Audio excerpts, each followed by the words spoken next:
Ladies and gentlemen, please take your seats. The program will begin in 3 minutes.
Ladies and gentlemen, please take your seats. The program is about to begin.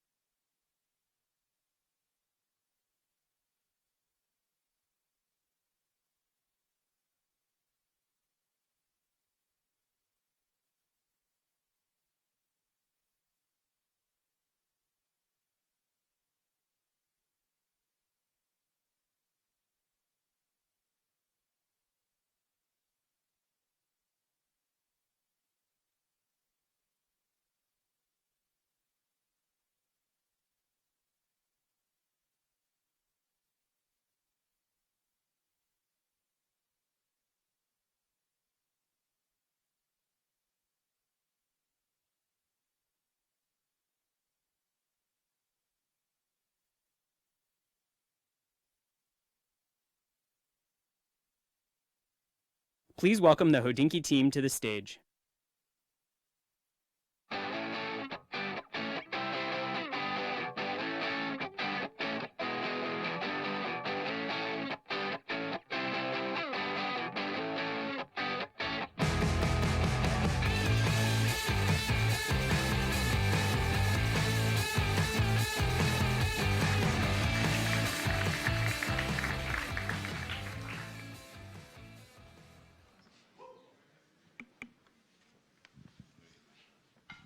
All right.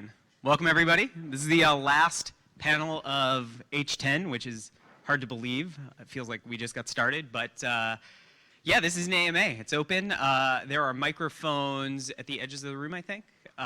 So just raise your hands, and we will get you microphones, and you can start asking questions. How's it going, guys?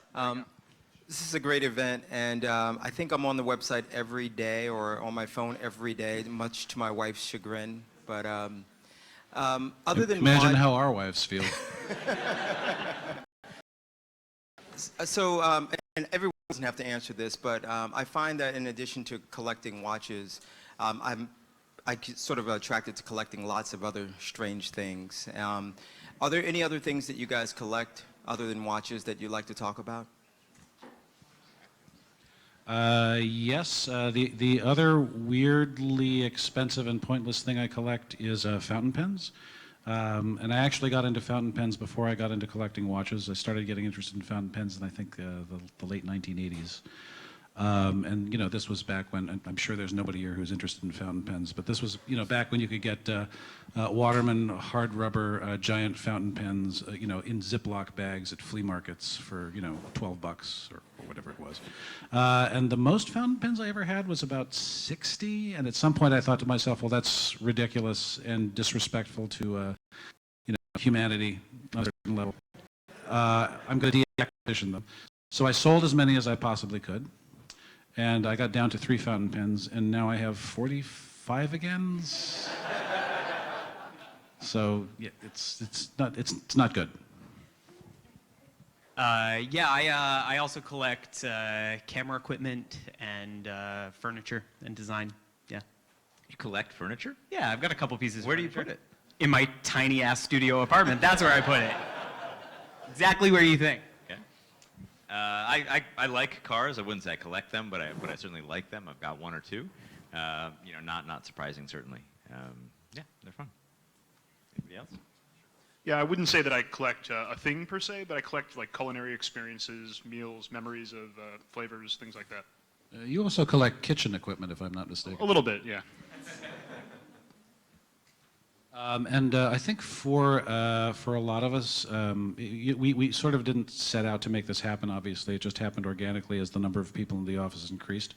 But I realized this Thursday before H10 started, there are a lot of analog film cameras in the office right now. So there's a lot of people shooting film, and you know, there's a Leica M6, as you would expect, but there's also an Olympus OM4, Nikon FE.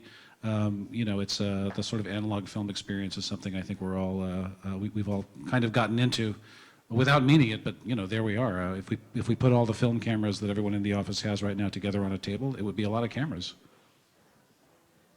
Great. Next question, please.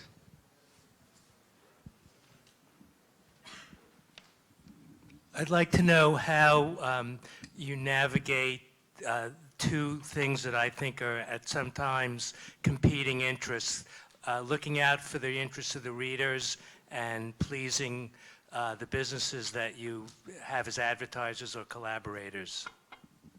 I'll take that. I mean, I think something that is, first of all, the idea of media accepting advertising is as old as media in general, you know.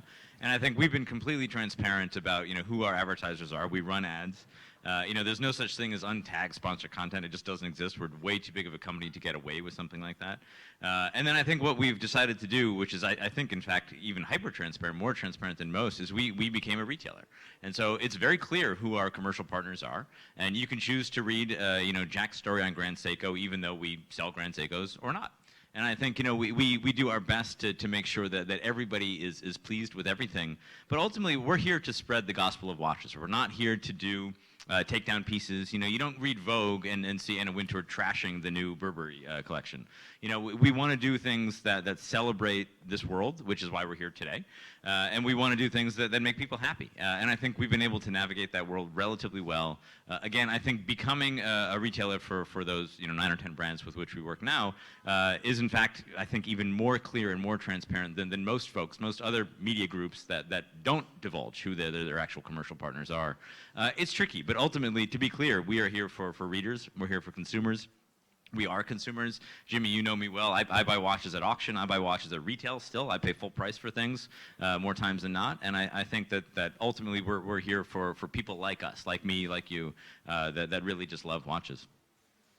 I don't know if anybody else has anything to add to that. I mean, the one thing that I will add to that is Ben gave me one of the biggest compliments of my professional life in a meeting last year. Somebody asked exactly that question. How do you ensure that editorial is not affected by commercial considerations? And he looked at the person who asked the question and said rather wearily, do you really think anyone can tell Jack Forster what to do?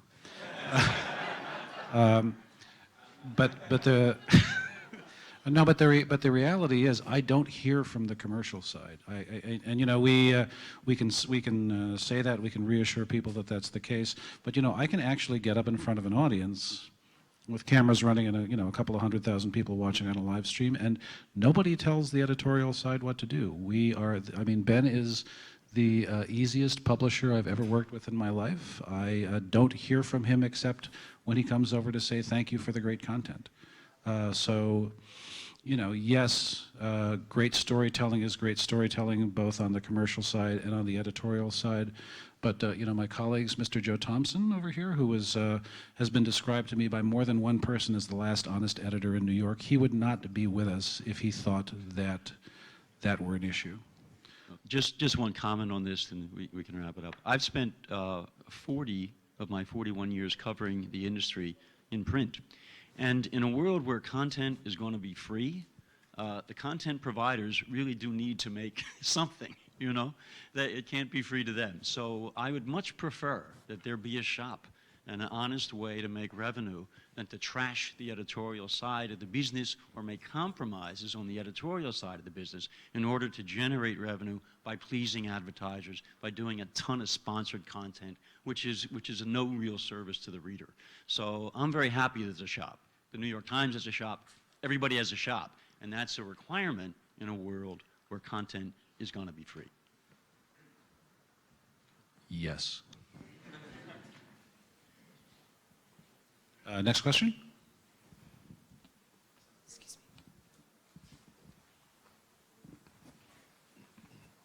Hi, I have a question about since this is the birthday for Hodinkee. Were there any mistakes, in the earlier days that you look back on, you can kind of laugh on, or, is there anything that you wish you did earlier? There were several mistakes. As Mr. Beaver said yesterday, if you're not failing regularly, you'll never succeed. I launched e-commerce by myself in 2009. I designed T-shirts that said "Wear Vintage" on them. They said Hodinkee on them. I launched this. I think the only people that bought them were my mom, who's right there. And thank you for that. And that was just we had no audience. We had no audience. But e-commerce was always something that I wanted to do. I love the idea of media going into like a brand extension. Actually, I think my cousin bought one as well. So I think there's another one out there. But literally 2. That's not an exaggeration. There's probably 2 of these T-shirts out there. So that was a mistake for sure. That was 2008 or 9. Then we really launched e-commerce again in 2012, and we had much greater success. That was still out of my apartment in the West Village. And then we worked with Steven and Will and Ashley and everybody shipping. But there were several mistakes. We've done some silly stories here and there. We did a story on a spring bar once. I think we did that. We spent a whole week on quartz watches. That was another Jack Forster. So the first week I was at Hodinkee, Cara and I put our tiny little heads together, and we thought to ourselves, what people don't appreciate enough? Quartz watches. Let's do Quartz Week. You got some great comments, I right, thought it was Jack? great. Yeah, I mean, the funny thing is, it is a very tiny, tiny segment of watch appreciation. We had a ton of fun putting, 3 or 4 stories together. But, it's quartz watches are as red capes to bulls for a lot of watch enthusiasts. And I remember one of the comments was, Jack Forster has ruined Hodinkee? That was a comment. Yeah, yeah. It was good. To which someone else replied, what you mean, like Last week? last week? Yeah. But there have been several mistakes. I mean, we've done some car content that wasn't the best. We've done some lifestyle content that wasn't the best. But I think ultimately we want to keep trying things. And Stephen and I think his very first day, way back when, 2012 or so, we wanted to do print. And had we done print back then, it would have been a mistake, frankly. Like, we didn't have the resources. I could barely pay him, certainly could barely pay myself. There's no way we could have done print the way that we're doing it now. And so I think, mistakes are okay. And I'm okay with all the mistakes that we've made. Yeah, in terms of other content that we did, I came from a menswear background, and we talked about trying to kind of infuse that maybe into the site a little bit. And I think my second or third week, I wrote a review of a wallet. People legitimately, I should go back and totally find forgot the about that, comments. yeah. I think that, every comment was like, what the fuck is this doing here? Like, did I read the wrong website? Am I on the wrong? Did you guys sell the domain? What happened? Yeah, that was not my smartest move. I totally forgot about that. How much did wallets pay you to Yeah, big wallets paid me a ton of money. Yeah. Next question, please. Hi. So first of all, congratulations to Ben and the whole team on 10 years. I think you've done, everyone here probably agrees, you've done a tremendous service to both enthusiasts, real horology lovers, people that love movements, people that love design. So congratulations, and hopefully many, many more years to come. I'm going to sneak in 2 questions. 1, when's the next 3-on-3? And 2, do we have to wait for your 25th anniversary to talk about with Ben Kleiner? The next 3-on-3 is really soon. It's shot, it's being edited. Really soon. I thought this was supposed to be candid. It's very soon. Very, very soon. Like super, super, super soon. Like potentially within 24 hours, right? Let's give me till Tuesday, all right? Okay, Tuesday. And if we're talking watches for me, I think sooner or later, it's just a matter of finding the time to do it. And if we're going to do it, I'd want to do it the right way. To be totally honest, we thought about doing it this week. We thought about doing it live here. But ultimately, Hodinkee it was never about me. And I don't ever want it to be about me. I mean, I'd be nowhere without all these guys here and all you guys there. I think, I know there's interest in my own collection, so we'll do something for sure. But it's not about me. I think there's so many other people out there that are far more interesting. We've done some great talking watches recently. What's a good one from the past year? We did Aziz, who's back, by the way. We did Aziz earlier this year. Jack Nicklaus was a great one. Which one? Oh, Moki was amazing. James over here did a great one with Moki. I think, the thing is for me, I have stories, but I'm not Moki. I wasn't in Vietnam. I wasn't doing this stuff. So I can tell great stories of I bought this when something happened or I met somebody or something like that, but it won't be quite as compelling as like a Moki, for example. So sooner or later we'll get around to it, I'm sure. Next question. I guess we're done. Oh, right there. There we go. So once again, congratulations on 10 years for Hodinkee. What would be one of the most memorable and important milestones that you've achieved while working at Hodinkee? Sure. So for me personally, I met Ben at Columbia. We started doing video stuff together. And, we somehow launched a video series which has somehow become a very important thing in the watch world. And people look forward to it, and people want to be on it. And if you told us a few years ago that we would be 43 episodes in, and if I told you some of the names of people coming up, you'd be blown away. So look forward to that. So I'm personally very proud of that. Yeah, I kind of have two answers. One's personal and one I think is more for the company. But for me, when I decided to come back to the company, I was with the company from 2012 to 2014 for 2 years, almost to the day, and got an amazing opportunity and decided to leave and take it and try something else. And continued to follow the company, continued to stay close with Will and Ben, which at the time was the whole team, basically. And about 2 years later, I was running digital for Surface Magazine, and Ben and I were catching up over breakfast, and he said, would you ever consider coming back? And it's not something I'd really thought about a lot.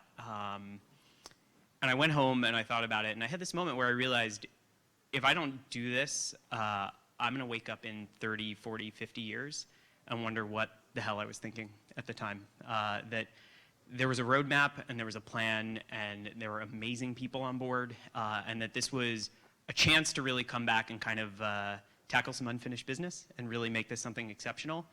And I have to say, seeing all this happening today, to get sentimental for a minute, is pretty incredible. I mean, the days when it was 2 of us and then 3 of us sitting in a little WeWork space, and we're now almost 35 people. I mean, the people you see up here are the most visible people, but we have, you know, literally dozens of other team members who make this thing successful every day.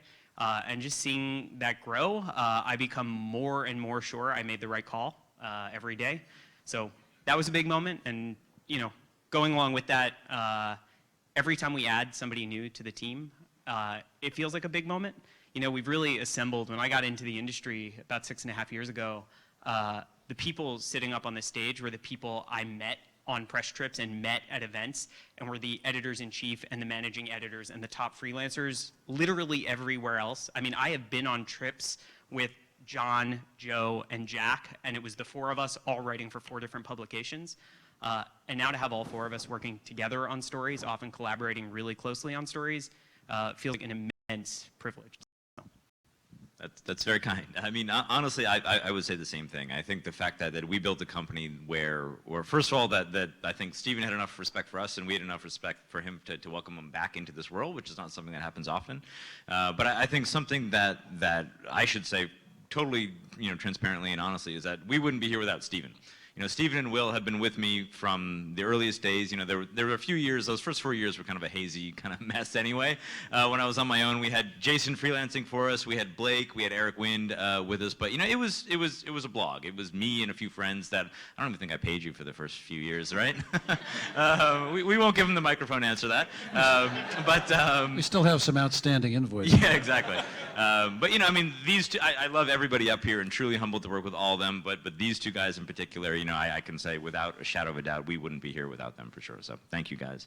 And in terms of milestones, I mean, there have been so many, but again, I think Jack, Joe, who are 2 real legends in the watch world, you know, to have them up here with us is a pretty special thing for sure.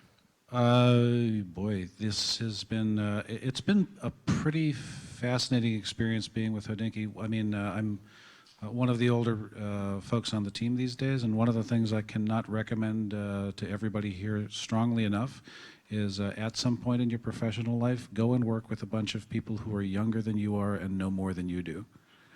It's been absolutely incredible. I remember Ben, you know, coming to me a few years back and you know, suggesting that we work together. And one of the first times I remember meeting Ben was at was at an industry lunch, and I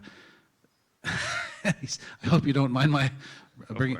So we were sitting next to each other, and the CEO of the company was sitting across the table from us both. And Ben was like, "Yeah, you know, Jack's stuff is pretty good, but you know, print's dead." and he wasn't entirely wrong. It's been not that print is dead. Print is beautiful, and we all love beautiful magazines, beautiful print objects, and we've produced one. But the capacity to communicate with people who kind of are interested in the same things that you are on a large scale, without this guy, I wouldn't have the voice that I have, and I wouldn't have been able to connect with all the people that I've been able to connect with over this weekend. And boy, oh boy, you know, watches, it looks like a very narrow subject. You know, I mean, we've all had the experience of people asking us, you know, like, what kind of a job is this for a grown-up person? Your son asks you that often, doesn't he? Yeah, he said, he actually, my oldest son, I asked him a couple of years ago what he thought of what I do for a living, and he said, yeah, you know, Dad, I have to say I'm sorry, but I find the watch thing unbelievably juvenile. Oh, sharper than a serpent's tooth, have a thankless child. But it's been, it's one of the great things about watches is that it brings together people from so many different worlds. And just in the last 6 months, I've had an opportunity to talk to people who have in-depth, incredible knowledge of motorsports, people in the aerospace industry, people in the aeronautics industry, you know, people who are experts in 16th to 18th century furniture decoration. I mean, it's really unbelievable. And if you want to lead a rich, interesting life as a creative person, man, it doesn't look like it from the outside necessarily, but watches are an unbelievable place to be. I have an anecdote from the first couple of years when I was with Hodinkee. I joined in, I think, 2010. And as Ben mentioned, you know, there wasn't much of a budget back then, but he had the forethought to you know, even in those days when it was still just a blog, he had the forethought to bring Blake Buettner, who is now working for StockX, but he was a freelancer like I was back in the day, and he had the forethought to fly us both out here as sort of the first Hodinkee summit or sort of team meeting. And at the time, I think Jeff Harris, your friend, was writing for us as well, and John Reardon was doing a little writing, who's a prominent auction house watch expert. And Ben flew us out, and I remember he had a hotel room booked for us, 2 rooms for Blake and myself. And I remember getting to the room, and he had bought us each a beautiful coffee table book called Movement, about watch movements. And he, you know, he had a nice few days arranged for us. We went for dinner, and we had some meetings, and we shot a very ill-fated video that fortunately never saw the light of day on the roof of Ben's apartment building. But it was a very memorable experience. It was one of those things that even back then, I think he had the insight and the forethought to just do things the right way. He really was thinking bigger than we're just a blog. I think he kind of knew what would work, and I'll always remember that. I thought it was really, really significant. Oh, I guess I'll go. Well, besides Quartz Week being my biggest milestone, for me, it was really, I mean, Hodinkee means so much to everybody and myself as well. And when I joined, it was a leap of faith. I was at Sotheby's, and it was a small company, and I didn't really know how to write, and I didn't really know what I was going to do, but I just joined anyways, and I thought this will be cool. And so I have 2 stories in particular that I am particularly proud of, which is the Senza Luna and then the Paul Newman video that I did with Gray and Will. It was just kind of, for me, writing doesn't come naturally to me, so to be able to kind of put words to paper and work with these guys on learning how to do that was really meaningful to me, so happy to be up here with such By the way, if you talent. haven't read it, the Cara's Senza Luna story is one of the best pieces of investigative watch journalism we've ever done. I can't recommend it highly enough. And quite controversial, which is my new thing. Yes. I really like controversy. Doesn't hurt. Yeah, I guess for me, I would say probably it was an episode of Talking Watches that we did with Mario Andretti. You know, I've been a professional journalist for over a decade, and that interview really for me stands out as probably my favorite of the interviews that I've ever been able to do. And then so that's a real credit, I guess, to Hodinkee, and certainly to Hodinkee and to Will and to Ben for giving me the opportunity to take on that interview and do it. You know, I remember Hodinkee from the very early days. I remember meeting Ben, I think it was in Basel at a Bremont party. I think Beth Dorr introduced us. And yeah, I just remember kind of watching the upward trajectory of Hodinkee and saying like, wow, this guy is very smart. He's definitely onto something. And now I feel very privileged to be able to be working on the team and participating the way that I am now. I'll go next because Joe asked to go last, and I do whatever Joe says forever. And I'd actually just mirror a lot of what John said. Like it's an absolute privilege to work on a team like this. I've only been with the site for something like a year and a half, and there's no end to the stories I found in a year and a half. I've been asked to do things that are well outside my comfort zone. That includes things like video, some podcasting. Jason and I were brought into the fold with the Grey NATO recently. There's almost too many highlights. I shot a style shoot in Italy. I mean, if any of you know me, that's a kind of crazy thing to ask me to do.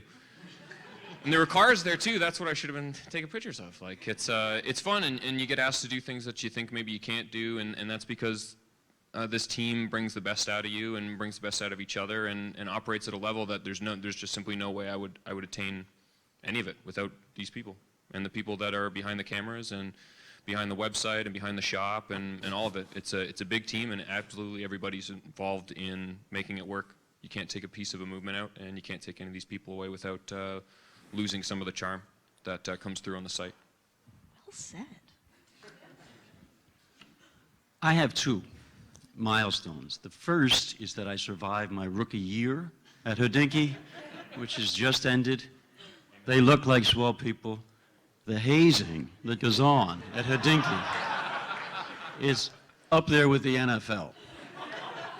I'm not going to say which of the veterans was the worst about it, but she knows who it is. I got you, Joe. That's the first milestone. The second milestone is about you, actually. At a certain point last year, I think it was my idea. I said, what do you think? You think anybody would be interested if in my first Basel fair? You know, and and you never know. There was enthusiasm. You never know. Are they being nice to Grandpa, or do they just, you know, do they think it's really a good idea? All right, so I go home. You know, I'm halfway through this thing, and I realize this is like the dumbest idea I've ever had. And I literally go to my wife and I say, I cannot pull this off. This is a story about, and it's about Basel, my first trip to Basel in 1979. And this is a story about a nobody who goes to Switzerland to meet other nobodies at a watch, has nothing to do with watches, it's at a trade show that occurred before the audience was born. And I said, there is no conceivable way that anybody's interested in this. I can't pull this. He was in the web. You know? So anyway, the thing comes out, and the response was, I still can't figure it out. The response from the community was enormous, and all I can say is thank you. And for me, that was a milestone, because I still don't understand why that's of any interest, but thank you for being interested.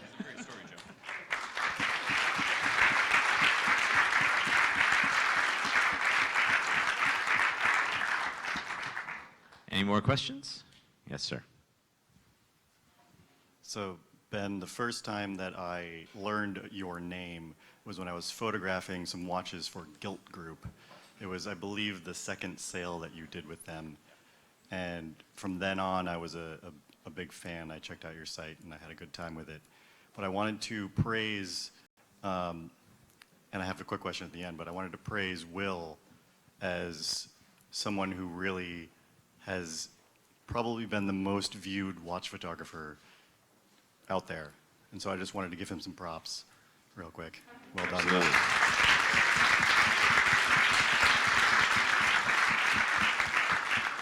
And my question is, Will, how do you do it? I think we're out of time here. Where's our timer? Adam, thank you very much, and I have a lot of respect for what you do. I don't, if no one knows Adam Moore over here, he does beautiful, particularly macro photography stuff, which is quite amazing. So, it's coming from a good source, I would say. You know, for me, I didn't know much about shooting watches when I got into this, and all I can say is it's troubleshooting on the fly. As a photographer, you understand that. I mean, it's figuring things out. Watches are tricky to shoot. There's no doubt about it. With reflections, with, you know, these polished finishes, you know, you look down and you see yourself in your big forehead in the crystal. So you mess around with it, you figure it out, you play with light, you play with aperture, and eventually you get accustomed to the process. And over a couple of years, you get a few good shots. And that's, you know, that's how it works. So it's been fun, it's been a challenge, and it gets easier over time, I would say, but I'm always discovering new things about the process. So. It wasn't a serious question.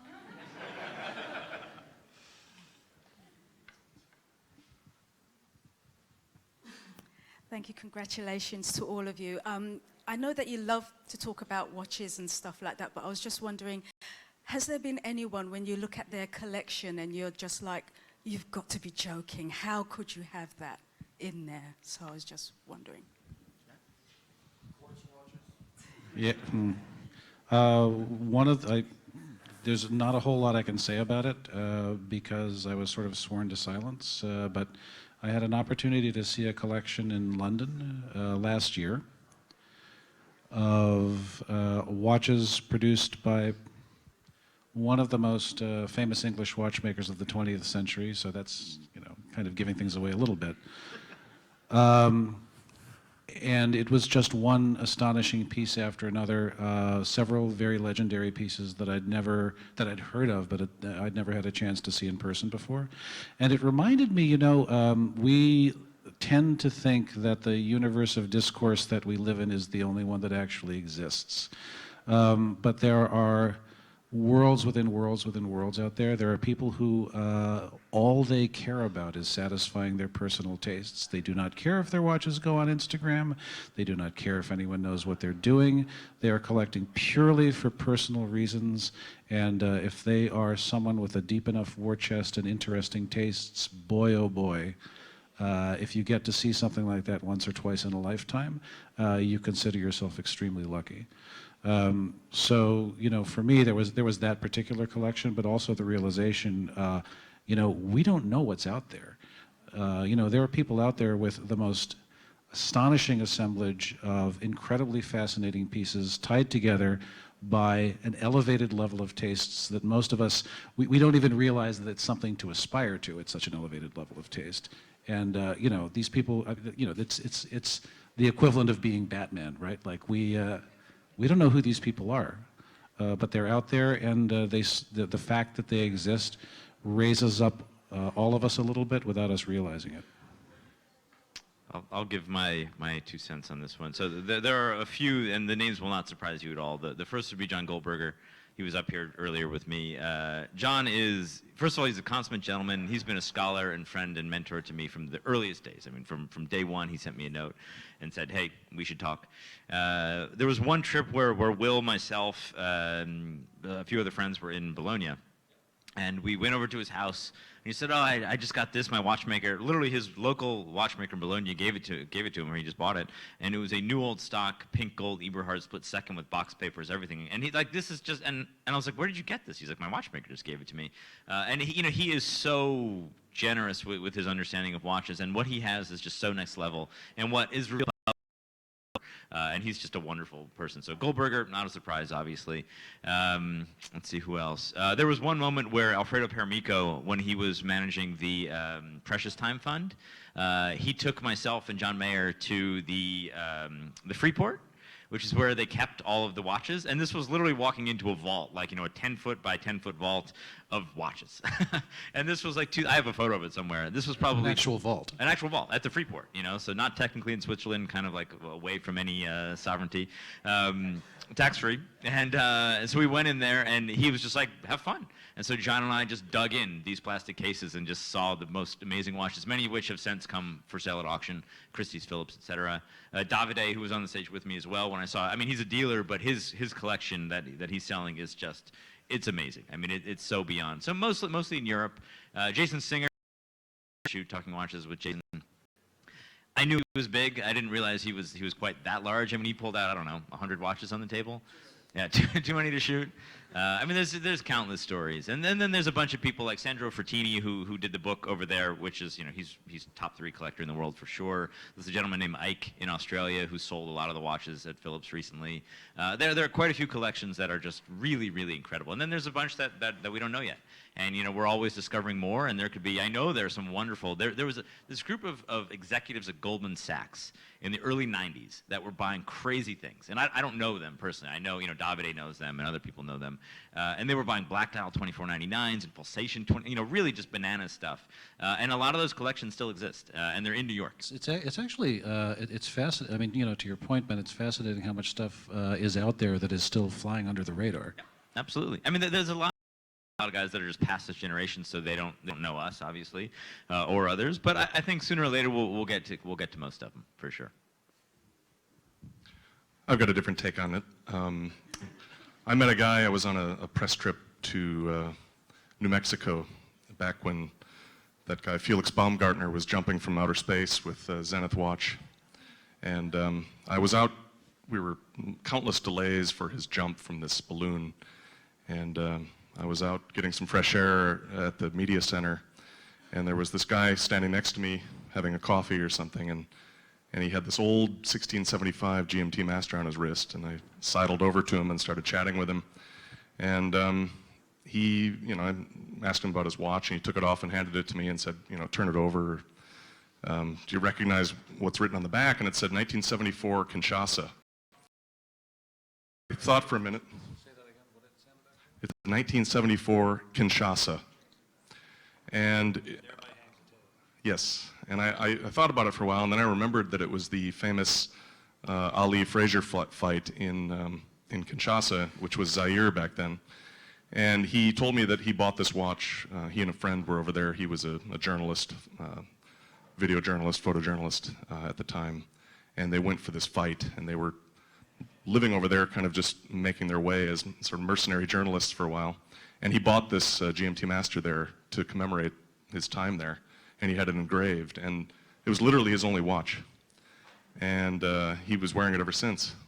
And I remember, being envious of this person because I've always been someone who's a little bit uncomfortable with collecting and collections personally, which is ironic, being part of Hodinkee. But I admire the one watch person, and this was that guy, and that always struck me. That's the collection that I emulate,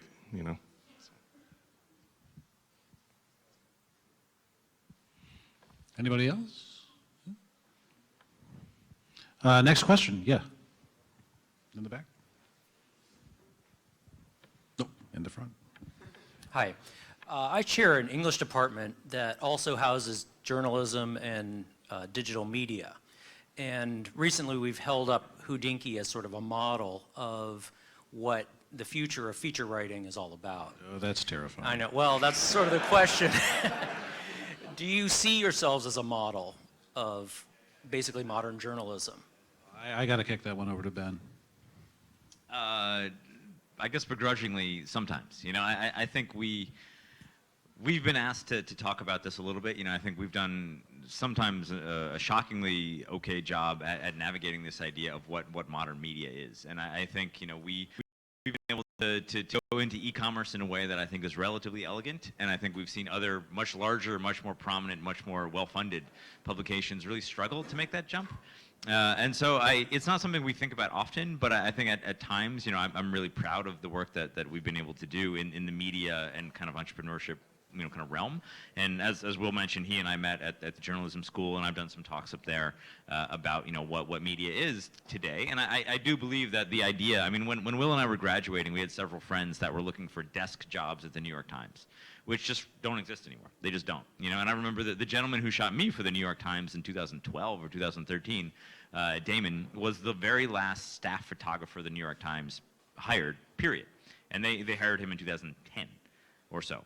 So imagine that the New York Times hasn't hired a staff photographer in close to a decade. And so when you think about that, you realize that the idea of these desk jobs, these permanent positions, just don't exist anymore. So the future of media as a journalist is your own thing, which Hodinkee was back then. That was my own thing. And I was, I'm not sure if all of you are aware, but I used to write for Forbes. I used to write for GQ. I used to write for the Financial Times, AskMen.com. You name it, whatever would pay me in kind of the menswear world or car, kind of lifestyle world. And that is how Hodinkee kind of came to be. So, we don't.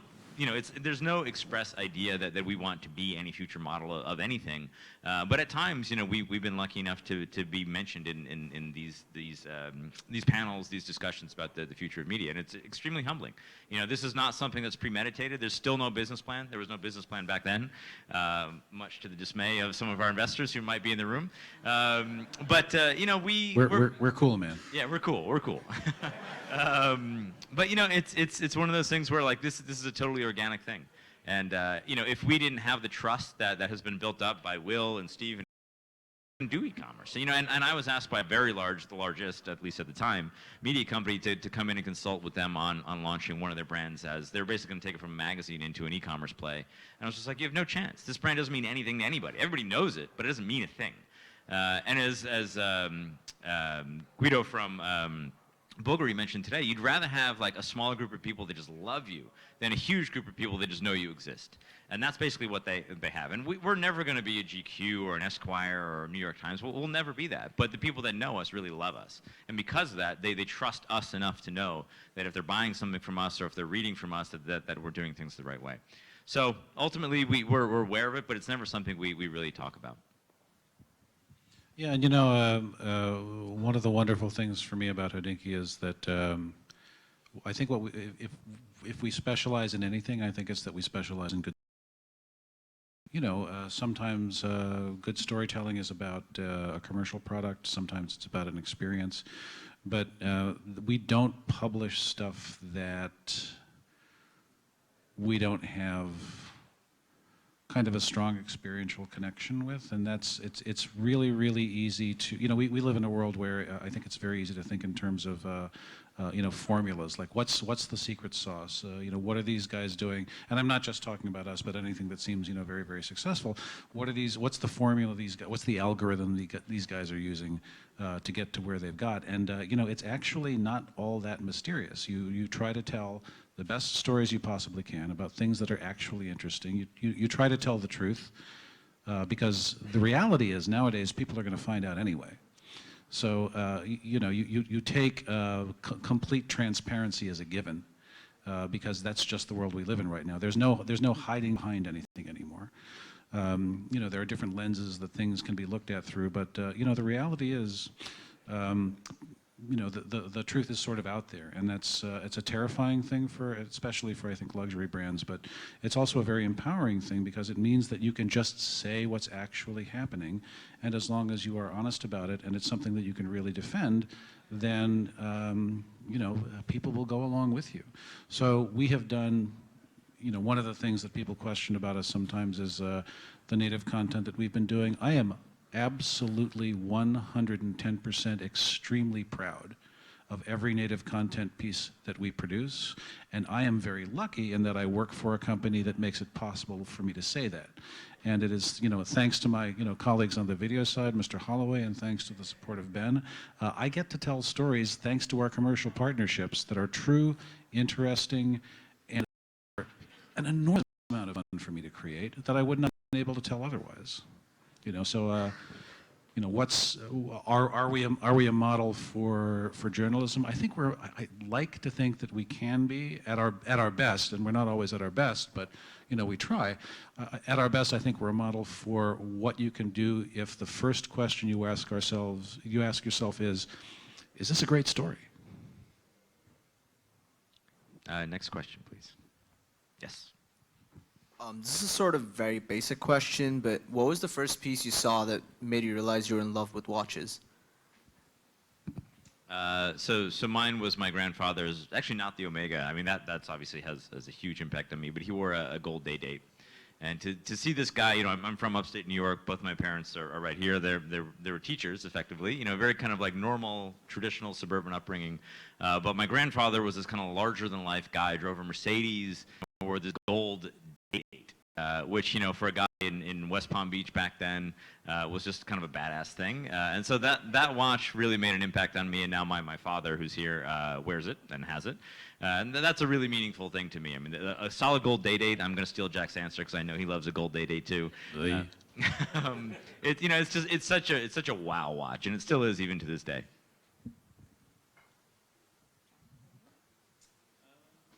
I mean, probably the first watch that I ever owned and wore kind of made me fall in love with watches, I would say, and that was just it was a Casio digital watch, and I wore it all the time, and I used the alarm, and I used it underwater when I could hear it better, and it's a very basic watch, and I think it's still a common first watch for a lot of people, but I would say that watch, yeah. For me, besides my flick flack growing up, when I first saw the Cartier tank fronces in an advertisement, I was like, "Ooh, I gotta have that." And I was about 16 then. So after that, I started noticing watches and kind of I did, and then it was stolen. It was a bummer. Oh. Anyways, it was my fault. But yeah, that was the first watch that left an impact on me.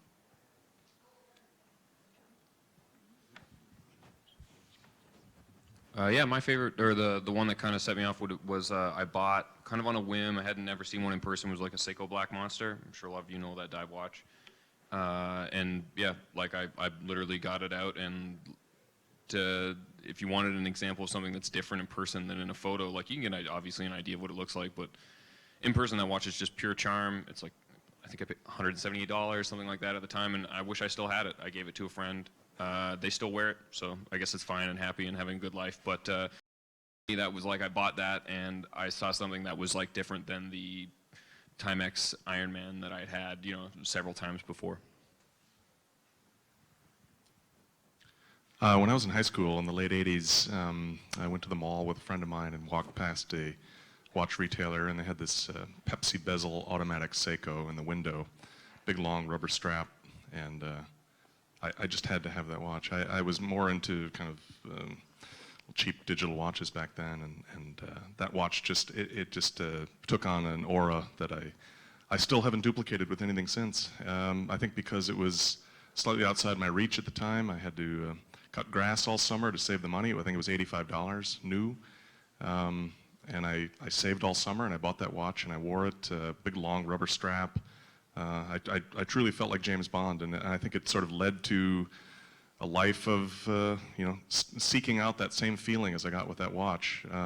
That's been really hard to achieve again. I think we all, maybe that's the thing behind collecting, is you're always thinking the next one's going to make you feel like the first one did. And Rosebud. So, yeah, right. To echo Jason's point, the very first mechanical watch that I owned was a Hamilton Field watch, and then I sort of went away from watches for a while and got interested in them again when I was in graduate school. But there are a few sort of like holy crap moments. I definitely remember owning my first Casio G-Shock, which I still have.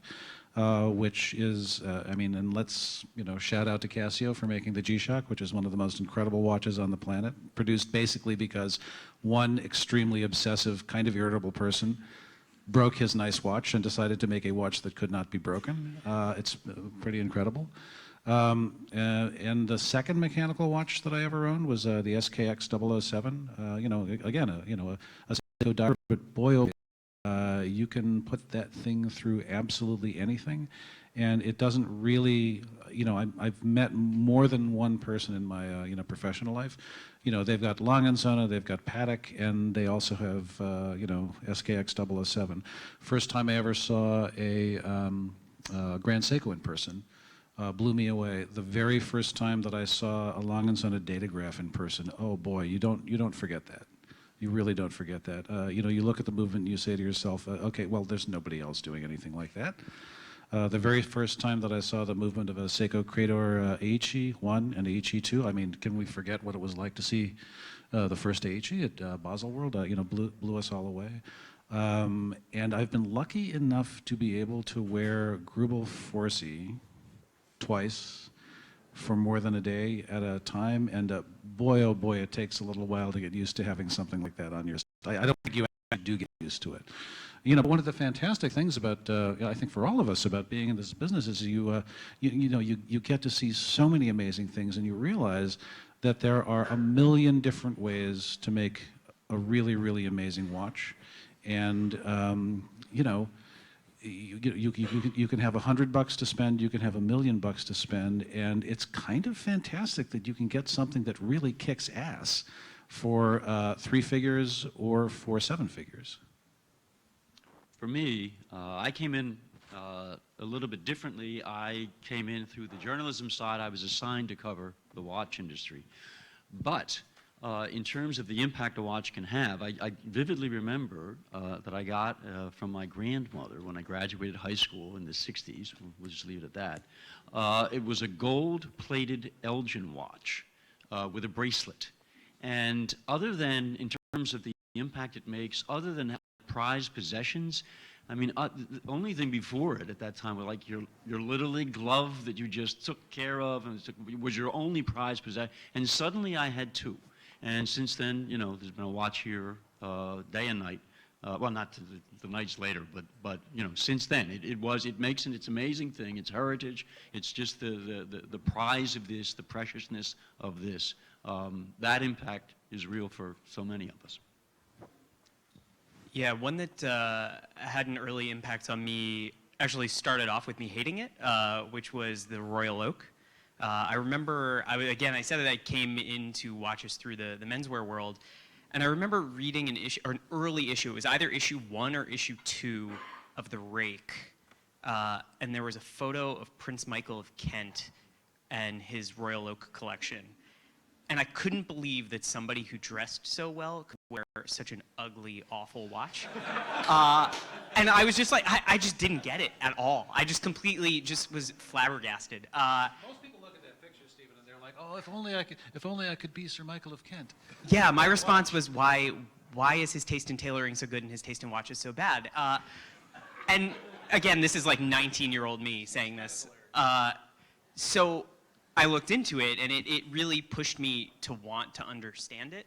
And it was a watch that I didn't just see it and write it off. I saw it and was like, okay, I need to understand this thing. I went and saw one in person and ended up falling in love with it and what it represented, to the point where the first vintage watch I bought myself when I graduated from graduate school was a pull router, because it was also designed by Gerald Genta, and it was kind of the closest thing I could buy myself at the time. And it really, for me, represented that idea of seeing something you maybe don't know possibilities for you to explore, and I think it's kind of the perfect little summation of what my career in watches has really been about.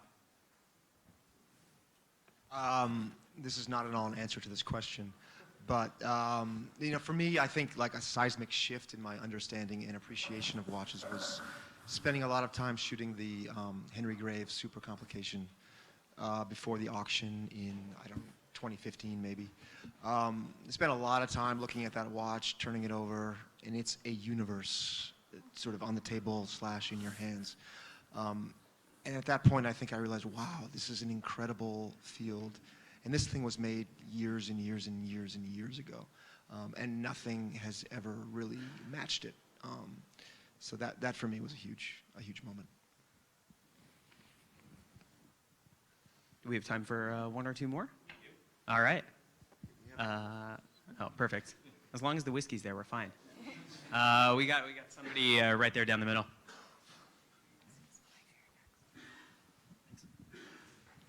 Hey guys. Quick story for me, which a few of you I think know, but there is a question at the end, I promise. I actually lost my late father's day-date president at one point, and for 3.5 months I searched for it online, and the week that I finally said I was going to give up, I found it on eBay and purchased it. One of the only reasons that I was able to ID it, because there's quite a few Rolex day-dates that are moving around, is it was actually on a suede strap from Hodinkee. So this is not an ad, by the way, I promise. You're welcome, Jeff. Yeah. Thank you. It created an even more emotional bond with the watch, so I'm just curious, you guys have had a couple great stories, but I'm just curious to hear if there's any additional stories that really solidified your love of watches. And then as a follow-up, Mrs. Clymer, how much do you want for the shirt?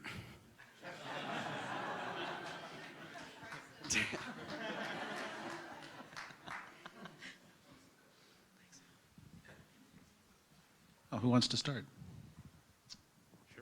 I mean, there are so many. I'll go with an easy and obvious one, and that's Alton Brown's story of his father's watch, who passed away when the watch was given to him, and then it was stolen from his dorm room. And then he found it, I think, how much later? 10, 15 years, something like that? Maybe even more than that. And Alton was here yesterday. And that is a story that the first time he told me that, I was like, no fucking way is that true. Like, there's just no way that could possibly happen.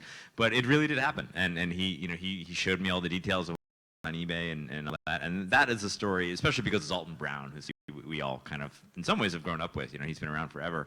That was a really, really neat story, and that obviously, the connection with his father is so special. So that one for me, that's one of my most memorable moments of talking watches when he first told me about that. That's a pretty neat one.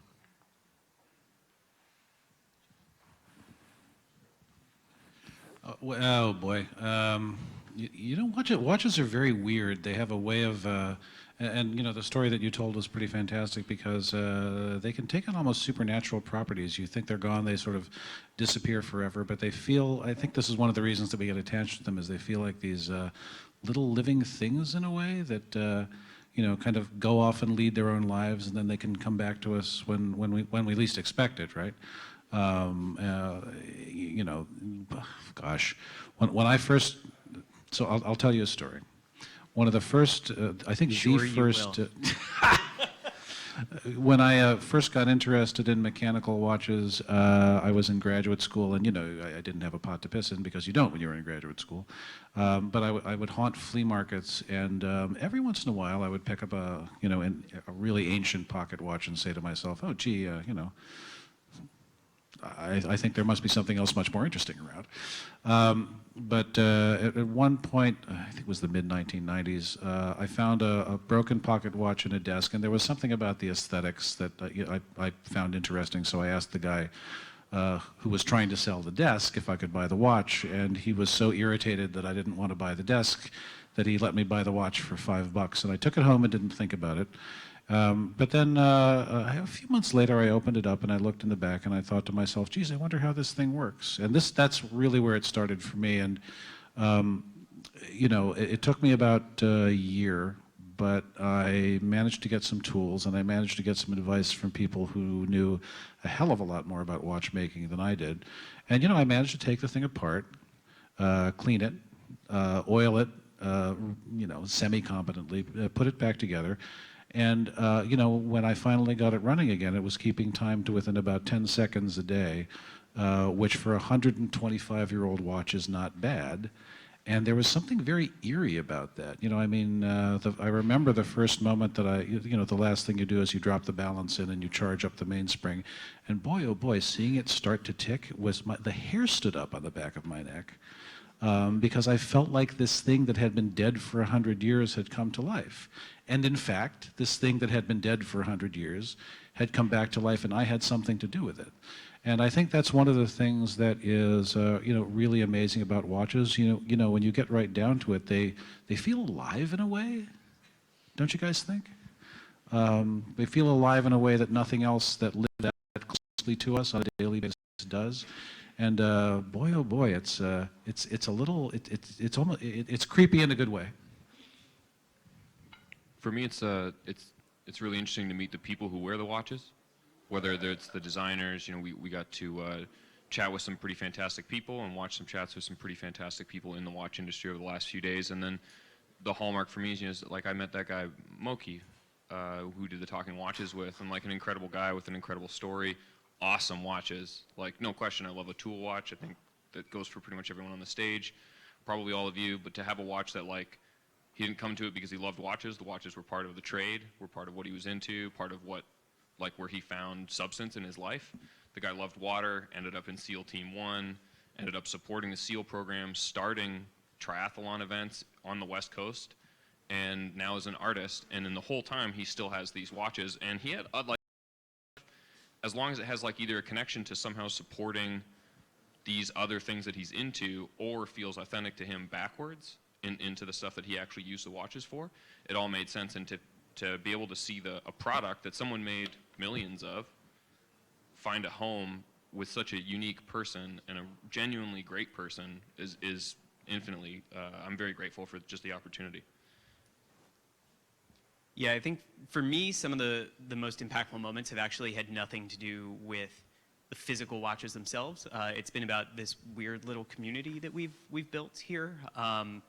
You know, it's you guys may assume this, you may not, but like for us, like we're in this every day in the trenches, just like coming into the office in the morning, trying to make sure we get the best stories we can online, trying to make sure we meet all our deadlines and do all our work. And like it's a job just like anybody else's job. So it's easy to forget what happens when we hit the publish button, or what happens when we're shooting a video, or what happens when we, you know, put out an invite to an event, and the impact that that has on other people. And I remember pretty early on, I think it was just the three of us at the time, we were somewhere after work just grabbing a beer, And it was the first time I heard somebody come up in public and say, "Are you Ben Clymer?"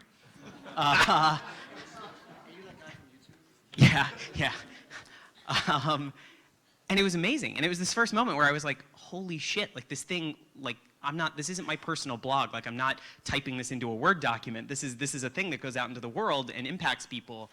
And the number of times that has happened is going up and up and up. I had somebody in my building recognize me a couple weeks ago. Have run into people on the street who, don't say hi or anything, but like I'll see people on the subway wearing what is clearly a Hodinkee strap on, a Nomos or a Tag Heuer. And it's these little moments where you see that the things we come in and do, and that just like everybody else's jobs, stress them out and are sometimes frustrating and, require sacrifices and lots of hard work, that those things that we're doing on a daily basis are impacting other people and hopefully making this little community a slightly better place. And those are the moments like this weekend where it's like, okay, this is all very well worth it. And it makes me want to come in and work a little harder and do a little better and know that this is something worth waking up every day and kind of dedicating myself to all over again. So I just want to make sure everybody heard Mrs. Clymer's answer to how much the T-shirt's worth. She says it's priceless. You can't match that, Jeff. Sorry. We got one more? Yeah, let's do it. Let's do it. Okay. Oh boy.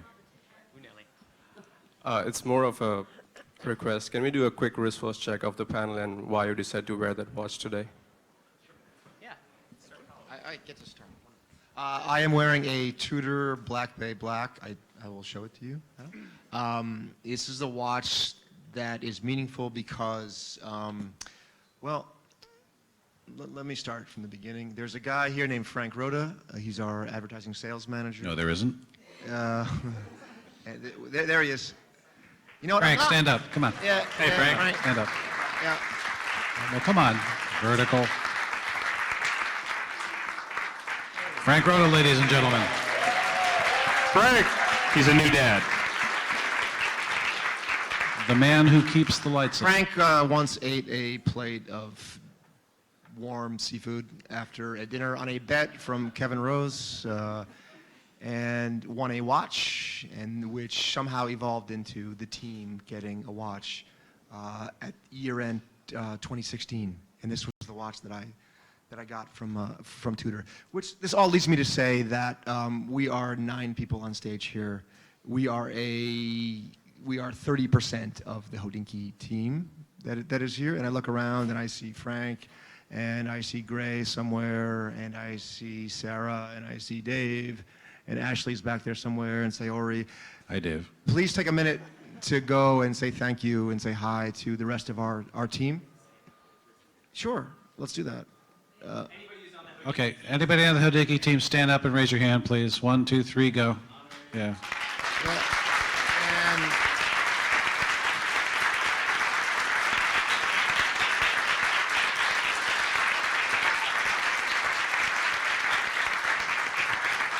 Right over here, I just want to mention this is Jonathan Baker, one of our engineers. Adam Becker over here. Ryan is here somewhere, maybe.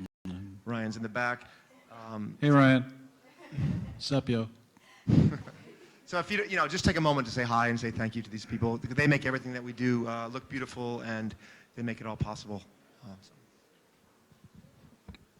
Very classy, Mr. Holloway. That's the Holloway special.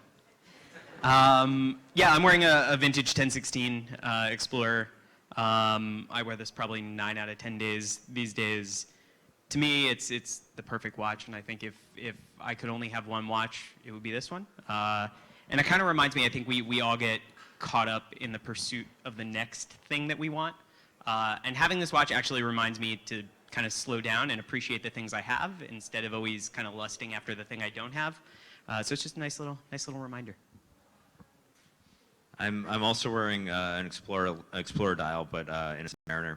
This is a long long time. You know, I love the Submariner. It was my first vintage Rolex. It was something that that I'd always wanted. And you know, my first crazy vintage watch was a Milsub 5513 that belonged to a British clearance diver. And I loved it, but it just, you know, I really like Goldberger said earlier, you know, the idea of the glossy gilt black dial is really something special. I was offered this one. It's just a really special watch that I really love. And then also when you're hosting a panel with John Goldberger and Davide Parmigiani, you kind of have to come correct. So I put this on. This is one of my big boy watches, so to speak, but it's a beautiful thing. I'm wearing a Royal Oak, an AP Royal Oak, the 15450 I got earlier in February as a little treat to myself. And I haven't taken it off really. I have a couple other watches that I switch out, but this one is really a true joy to wear. And yeah, I just really love it. I'm wearing a Grand Seiko SBGM 221. It's a GMT. For those of you who follow me on Instagram, this is a watch that I wear and post probably more than any other watch. Constantly. Constantly, yeah. Almost too much, probably to your annoyance, so I'll have to not do that so much. But this is a watch that I absolutely love. Just looking at it and how the light plays off the hands and the indexes is something that gives me like tremendous joy. I can just take a moment in the middle of the day and look at it, and it makes me smile. And for that reason, I've worn it easily more than any other watch over the course of the year. I got even, despite having, I think, arguably finer dress watches, I wore it when I got married in September, and it's, I love this watch. This is an Omega Speedmaster first watch in space. Enough said. By the way, can I just say, Mr. Thompson, you don't acquire new watches very often. This is your first, I think. That's correct, Jack. Yeah. Very good, Jack. Jack's on the job. So Always reporting. So there you go. There you go. I'm wearing the relatively new to market Seaforth Halios Roldorf edition. So I live in Vancouver, and I'm actually moving from Vancouver to Toronto, and this is a gift from a few friends as a little token from the city for me. It's a place that I absolutely love, and I think it's an absolutely gorgeous watch, metallic green dial with kind of cream accents and a nice DLC case. You're welcome to come take a look at it afterwards if you don't know the one I'm talking about. I'm wearing a 1969 Doxa Sub 200 T-Graph, which is a diving chronograph that was bought by a guy at a Chicago dive shop the year I was born, 1970. And he contacted me because he saw an article I wrote on Hodinkee a couple of years ago about another T-Graph that I own, because he was interested in selling it and he wanted it to go to the right place and wanted my advice on how to sell it. And I quickly snapped it up. So it's meaningful to me because watches led me to diving, and really there's nowhere I'd rather be than underwater most of the time, if any of you know me. And so it's just a meaningful watch to me for that reason. So I'm wearing a Grand Seiko, one of the limited editions for the U.S. market, which came out at Basel World. They kind of have a special place in my heart because I've been lucky enough to go to Japan a couple of times, and I've been lucky enough to see what goes into making these watches. And I'll tell you guys, just one story. If you are looking at a Grand Seiko watch and it has a blued steel seconds hand, there's a guy in the factory who comes in the morning, and I guess he has his tea and says hello to his colleagues, and then he goes and sits down at his desk, and he's got a little tray of steel seconds hands that are not yet blue. And he takes one of them, and he puts them in a little brass tray. And then he holds them over a Bunsen burner. Does anyone here remember what a Bunsen burner is? Yeah. So he holds them over a little gas flame, and he waits until it's that exact correct shade of cornflower blue. And by the way, it's not just about turning it blue. It's about making sure that it's exactly the same shade of blue as every single one of the other thousands of blued steel hands he's made over the course of his career is blue. And when it's that exact correct shade of blue, a counting time for a couple of seconds when you take the hand off the flame, he then takes that blued seconds hand out of the little tray, and he puts it in a tray of other hands that are exactly the same shade of blue. I mean, exactly the same shade of blue. I assume he has a lunch break. I don't actually know. And then after his lunch break, he comes back and he does this again for a couple of hours, and then he goes home.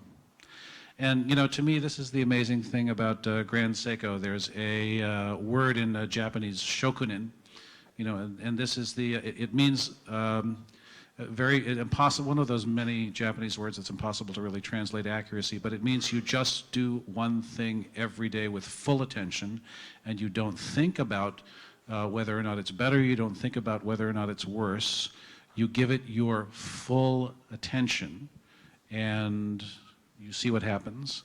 And this is the shokunin mentality. And, you know, the fact that there is this guy, I don't know who he is, but whoever you are, crazy person who makes blued steel hands 6 to 7 hours a day every day for Grand Seiko, God bless you, because you can have that represents that level of attention on your wrist. And this is not exclusive to Japan. You find this in Switzerland as well. But, you know, it's an amazing thing to see. And, you know, the fact that you can have something like that on your wrist that represents a real connection to somebody who has spent, who has devoted that level of attention to selflessly producing exactly the same level of beauty day after day after day, year after year, decade after decade. The fact that you can, you know, actually have something like that, to me, that's pretty special. So yeah, that's why I'm wearing Grand Seiko.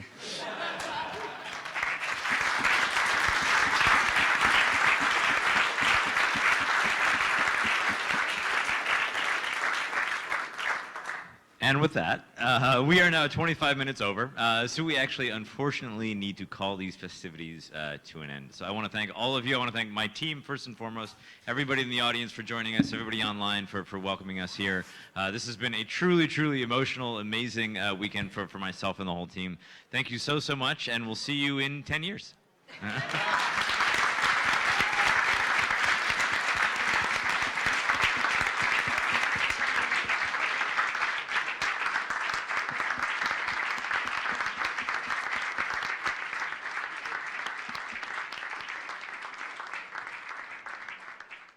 We would like to thank Audemars Piguet, BMW, Cartier, Grand Seiko, Oris, and Zenith for their support in making this weekend possible.